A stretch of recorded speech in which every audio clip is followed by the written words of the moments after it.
Alright, this is Les Nelson from Field to Feast, and it's the 23rd of March, and I'm going to be celebrating the springtime the way that most southern Minnesotans enjoy the springtime, by going ice fishing. So the third day or second day of spring, going to get out on the hard water, see if we can catch some perch and some crappies and some bluegills.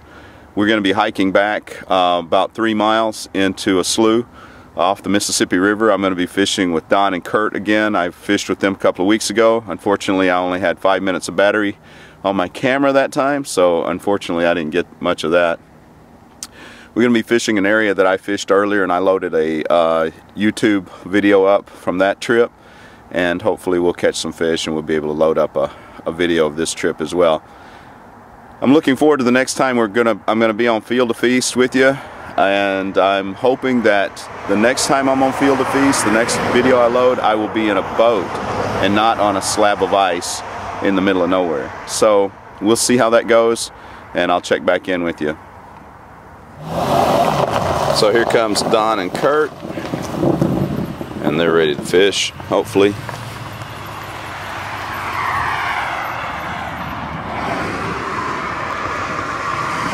Hey, there.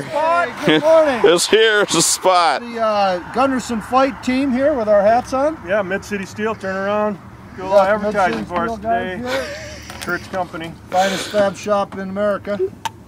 So these guys will be cutting me a check for sponsorships of the video here, and I'm pretty excited about that. Nice to have Field. I got $2 in my account. Field. It's nice to have Field to Feast sponsors. Hey, are we really going fishing out here? I don't see any water. It looks like plowed fields. How far do we got to go to get to the water? 3 miles, man. 3 miles. Oh my. 3 miles. I think I got it in me. That's got a full battery today. I got a full battery today.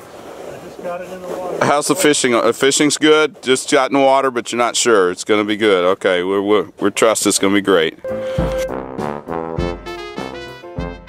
So just so everybody knows, I am actually hiking in, not just watching. And I actually have a backpack here, so I'm actually carrying something other than just the camera.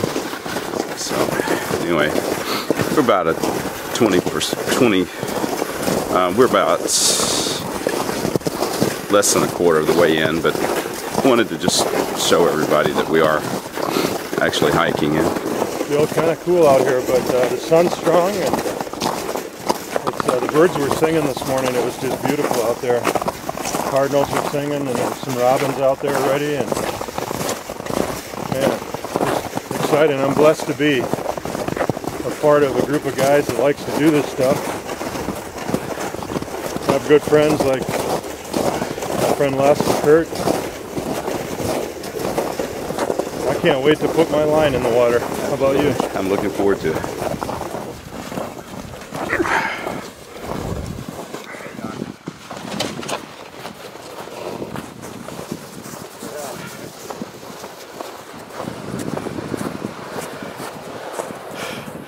That's what happens when you draw the short straw.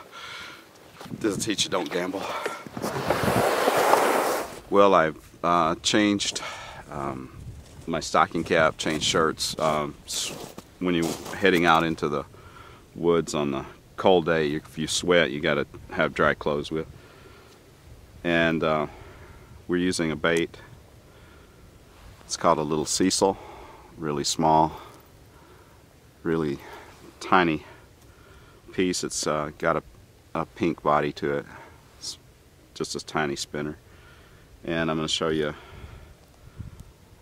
the way I tie my baits on. Hopefully we can get that.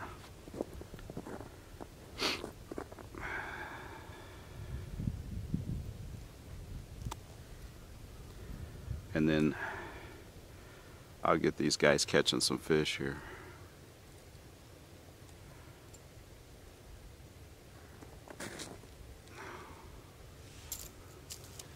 Hopefully you can see what I'm doing here.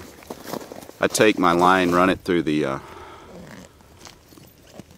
eyelet like that, so you can see that. Now what I'm going to do is I'm going to use my right hand, which is my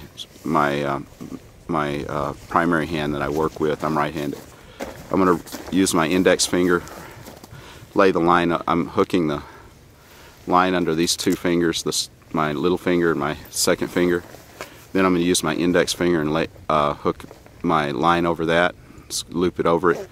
Now what I'm going to do is I'm going to loop the tag that I'm holding. I'm going to loop it over that index finger as well.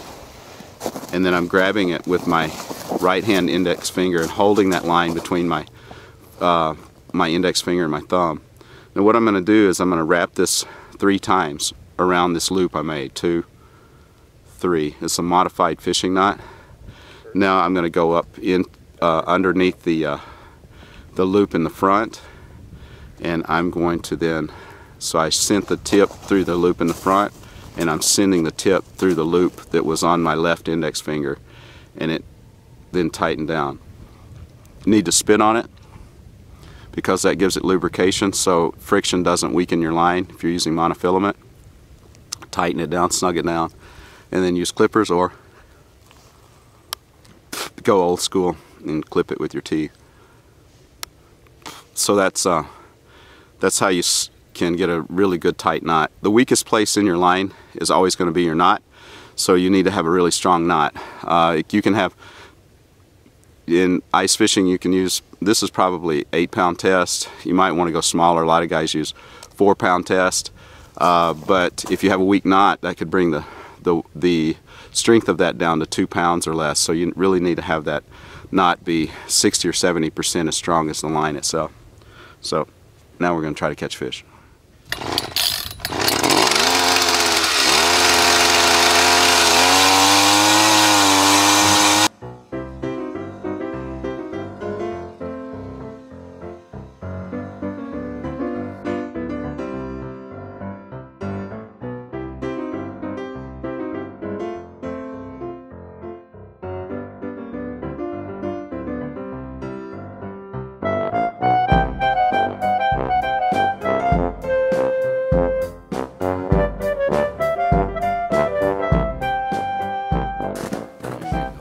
That's what I'm supposed to be catching a whole bunch of, but I caught one.